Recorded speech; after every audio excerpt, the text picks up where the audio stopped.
किस तरह ये वर्कर्स अपनी जान पर खेलकर पटाखों को बनाते हैं। हर साल हजारों मजदूरों की मौत पटाखे फैक्ट्री में ब्लास्ट की वजह से होती है। पर क्या आपने कभी सोचा है कि आखिर इन पटाखों को फैक्ट्री में कैसे बनाया जाता है? आइए आपको दिखाते हैं कि दिवाली के पटाखे जैसे फूल जड़े, लाल बम, अनार और चक्री से लेकर रॉकेट तक के सभी पटाखे फैक्ट्री में कैसे बनाए जाते हैं। Sparklers making.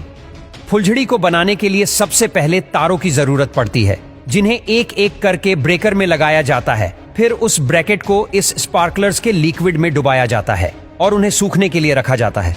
इस स्पार्कलर्स लिक्विड में पोटेशियम क्लोराइड, एल्यूमिनियम और मैग्नीशियम सल्फर, पोटेशियम नाइट्रेट जैसी कई चीजों को मिलाया जाता है। स्पार्कलर्स सूखने के बाद उन पर मैग्नीशियम पाउडर को डालते हैं, जिससे इस स्पार्कलर्स जब भी जलाई जाती है तब उसमें से सिल्वर पार्क्स निकलते हैं और आखिर में एक वर्कर्स की मदद से उन्हें बॉक्स में पैक किया जाता है। लाल पटाखे। लाल पटाखों को बनाने के लिए सबसे पहले पेपर की लंबी सी ट्यूब को छोटे छोटे आकार में काटा जाता है। उसके बाद उन्हें एक राउंड फ्रेम में डाला जाता है और अच्छी तरह से लाइन किया जाता है।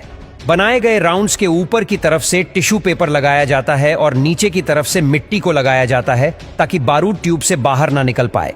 फिर इन्हें धूप में सूखने के लिए रखते हैं। सूखने के बाद टिश्यू पेपर वाली साइड से उनमें होल्ड किए जाते हैं। उसके बाद उनमें गन पाउडर और फ्यूज को डाला जाता है। फिर इसे धूप में सूखने के लिए रखा जाता है। मिट्टी सूखने के बाद उसे तोड़ा जाता है और पटाखों को अलग किया जाता है। उसके बाद सभी क्रैकर्स को हाथ से बांधकर उनकी लड़ी बनाने का काम किया जाता है।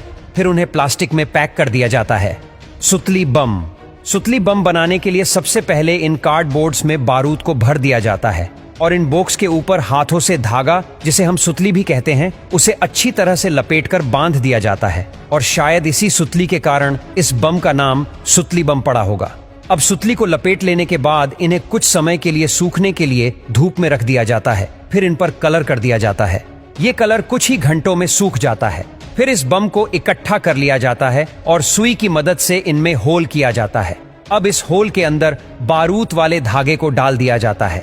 उसके बाद इन पर लेबर लगाया जाता है और लेबर लगाने के बाद बॉक्स में पैक कर दिया जाता है। Rocket making. रॉकेट को बनाने के लिए सबसे पहले कार्डबोर्ड ट्यूब्स और कार्डबोर्ड प्लग को बनाया जाता है। उसके बाद उसमें किले पाउडर डालकर मशीन की मदद से इसे अच्छे से दबाया जाता है।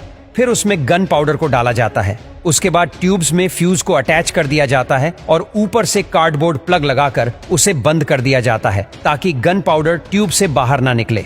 इसके बाद इन्हें पैकेजिंग के लिए भेजते हैं। अनार। अनार को बनाने के लिए सबसे पहले अनार के बाहर का हिस्सा बनाया जाता है, जिसमें स्पेशल कार्डबोर्ड को पोनिकल में रोल किया जाता है।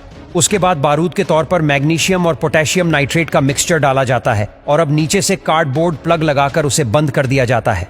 फिर इसके बेस को मजबूत बनाने के लिए मिट्टी को लगाया जाता है, जिससे अनार पूरी तरह से सील हो जाता है। अब इन्हें सूखने के लिए बाहर धूप में रख दिया जाता है। जब अनार सूख जाता है तो इसके ऊपर होल करके इनमें फ्यूज को बारूद के साथ डुबाकर होल में इंस्टॉल किया जाता है। फिर इन्हें डिब्बों में पैक करके मार्केट में बेचने के लिए भेज दिया जाता है।